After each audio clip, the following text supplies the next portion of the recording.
नमस्कार दोस्तों, welcome to Eklavya Studios.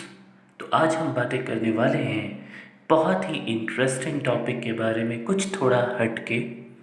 वो टॉपिक है अबाउट वीराना की एक्ट्रेस जैस्मीन धुन्ना।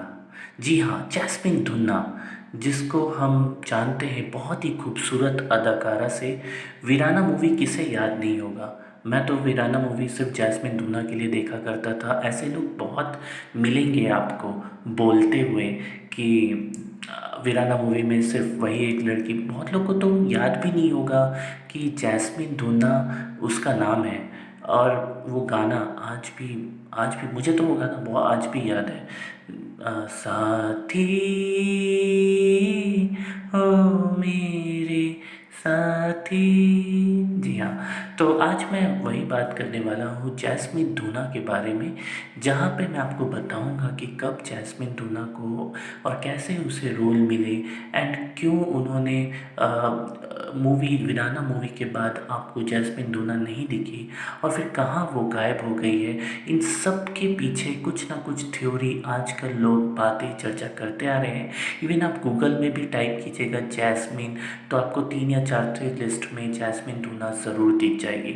तो हमने भी सोचा क्यों नहीं जैस्मिन धुना के बारे में आप लोगों को बताया जाए, क्योंकि ऑब्वियसली ये 90s की वो ऐसी अदाकारा थी जिन्होंने फर्स्ट ही फिल्म में बहुत लोगों के दिल चुरा लिए, खासकर मेरे भी। ओके, तो मैं अब बातें करना चाहूँगा आपको जैस्मिन धुना के बारे में कुछ इंसाइट्स भी दूंगा।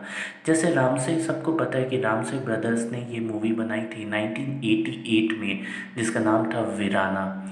जैस्मिन उस फिल्म में बहुत ही फेमस हो गई थी उस फिल्म के बाद, क्योंकि आपको पता ही नहीं होगा कि जैस्मिन जिस तरह से वो फिल्म कर रही थी, जिस तरह से वो दिख रही थी, खासकर उनकी नाइटी इतनी पॉपुलर हो गई। मतलब इन अ राइट मैनर मैं बोल रहा हूँ, बहुत ही अच्छा स्टाइल स्टेटमेंट। और उस समय वैसे बोल्ड सीन करना 1988 में बहुत ही कम देखा जाता था। एंड मैं तो जब जैस्मिन धुना को पहली बार देखा, मुझे तो उनका नाम भी नहीं मालूम था, जी सिनेमा में मैं देखता था उस समय। तो अब बातें करते हैं कि जैस्मिन कहाँ है और अभी क्या हुआ उनके बाद, रिलीज़ वीराना होने के बाद। तो ऐसा कहा जाता है कि जब जैस्मिन ने ये रोल किया था तो उनकी पॉपुलैरिटी इतनी बढ़ गई थी कि उसके बाद उनको बहुत सारे थ्रेट्स भी आने लगे, अंडरवर्ल्ड से थ्रेट्स आने लगे, जिसके कारण उन्होंने ये डिसाइड किया कि अब ये फिल्म लाइन नहीं करेंगे। दूसरा रीज़न मैंने ये भी सुना है कहीं पे कि जैस्मिन धुना की माँ बहुत ही बीमार रहती थी और वो माँ से बहुत लूज थी, तो उसके कारण उन्होंने फिल्म लाइन छोड़ दिया। बट ये तय था कि वीराना मूवी के बाद जैस्मिन धुना हमें कभी भी नहीं दिखाई दी।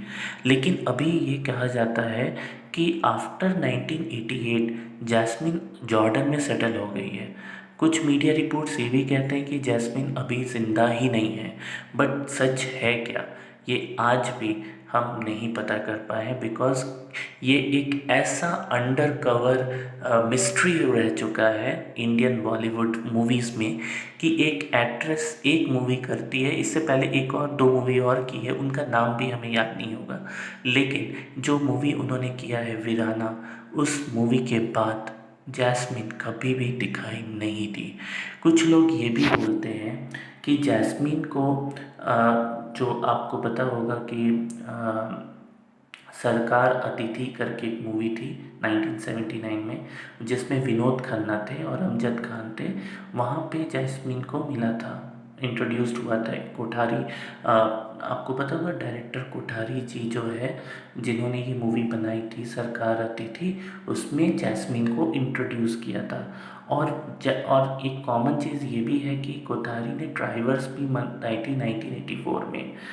ओके, अभी आपको लिंक अगर ढूंढना है कि जैस्मिन को वीराना मूवी कैसे मिला, तो आपको पता होगा विजेंद्र घाटगे के जो थे वो उनके साथ एक मूवी कर रहे थे, जिसके बाद आपने देखा होगा विजेंद्र घाटगे को वीराना मूवी में। और ये लिंक हो सकता है कि जैस्मिन को वीराना मूवी इस तरीके से मिली हो, बट ये कुछ कंफर्म नहीं है, इट्स जस्ट एन असम्पशन।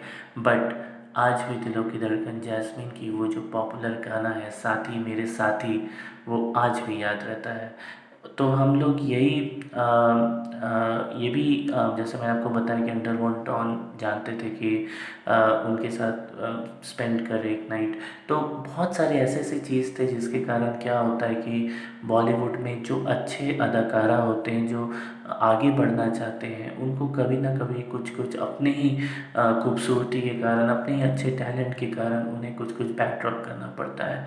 ये थोड़ा बहुत ही डार्क स्टोरी था उस समय का बॉलीवुड का। आजकल तो ऐसा नहीं है, आजकल मी टू आ गया है। अब आजकल अगर कुछ भी इस तरीके से होता है तो लड़कियां बहुत ही अच्छा स्टैंड ले सकती है, इवन लड़के भी स्टैंड ले सकते हैं। सो आई थिंक अगर अभी की सिचुएशन देखें 2020s की, तो उसमें 1980s के दशक की जो मैं बात करूँ तो उसमें शायद थोड़ा सा डिफरेंट दिखेगा। तो गाइस यही था आज का टॉपिक। होप आपको ये ज़्यादा लंबा नहीं लगा हो। और अगर आपको हमारे चैनल में सब्सक्राइब करना है, इसी तरह के चटपटे न्यूज़ आपको देखने या सुनने हैं, तो आप हमारे चैनल को सब्सक्राइब ज़रूर कीजिएगा। सब्सक्राइब करके बेल आइकन ज़रूर दबाइएगा एकलव्य स्टूडियोज़ का। और मैं आपको एक और बात बता दूं कि कल एक सरप्राइज़ एलिमेंट आने वाला है।